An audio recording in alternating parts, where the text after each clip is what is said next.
மாட்டேன்னு சொல்றாரு. ஆனா அந்த தாவேக்காவுல இருக்கக்கூடிய நிர்வாகிகள் சங்கீதாவுடைய போட்டோ போட்டு அவங்களுடைய விஷயங்களை வந்து ரொம்ப தவறான செயல்முறைகள் அவங்களோட கேரக்டர் அசாசினேஷன் நடந்துட்டே இருக்கு. ஒரு தம்பி வந்து சொல்றாரு, நான் 10 ஐடி வச்சிருக்கிறேன், எனக்கு வந்து அதுக்கு என்னன்றதை சொல்லுங்க அப்படின்ற மாதிரி எல்லாம் பேசுறாரு.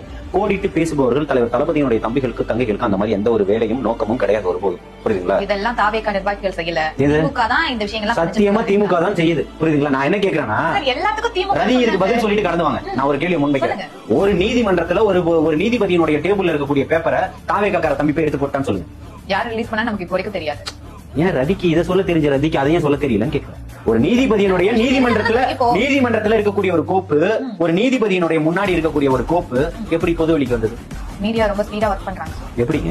எவ்வளவு ஸ்பீடா ஒர்க் பண்ணாலும் அண்ணா பல்கலைக்கழக மாணவியினுடைய பிரச்சனையில இந்த பொண்ணு தான் வெளியில கொண்டு வந்துடக்கூடாதுல. மானமுள்ள மீடியாக்கள் ஒரு தங்கச்சியினுடைய வாழ்க்கையை தானே பாதுகாத்துக்கணும். அப்ப மீடியா தரங்கிட்டு போயிடுச்சுன்னு சொல்ல வரீங்களா ரதி? சார், நீங்க மீடியாவை நீங்க என்ன விஷயத்த சொல்ல வரீங்கன்னா, ஒரு தனி மனிதரோட விஷயங்களை பொது வெளிக்கு எடுத்துட்டு வந்து தவறுன்னு சொல்ல வரீங்களா, இல்ல இந்த விஷயங்கள் எல்லாம் பண்றது திமுகவுடைய கைக்குள்ள இருக்கக்கூடிய மீடியாக்கள் சொல்ல வரீங்களா? எப்பவும் சொல்றேன், தனி மனித விஷயத்த பேசுறது தப்பு, அதுக்கு விருப்பம் இல்ல, எனக்கு உடன்பாடும் இல்ல.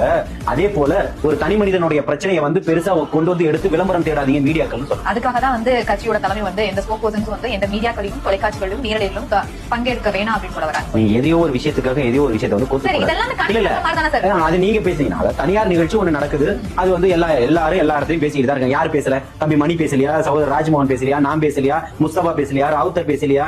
இல்ல முகில் பேசலையா? யார் பேசலன்னு சொல்லுங்க. நான் வந்து தொடர்ச்சியா அவங்களோடவே பயணம் பண்ணிட்டு இருக்கேன், நீங்க பாத்துட்டு தான் இருக்கீங்க. அவங்கள சொன்னவங்க இருக்கக்கூடிய எல்லா நிகழ்வுக்குமே இருக்கிறேன். புரியுதுங்களா?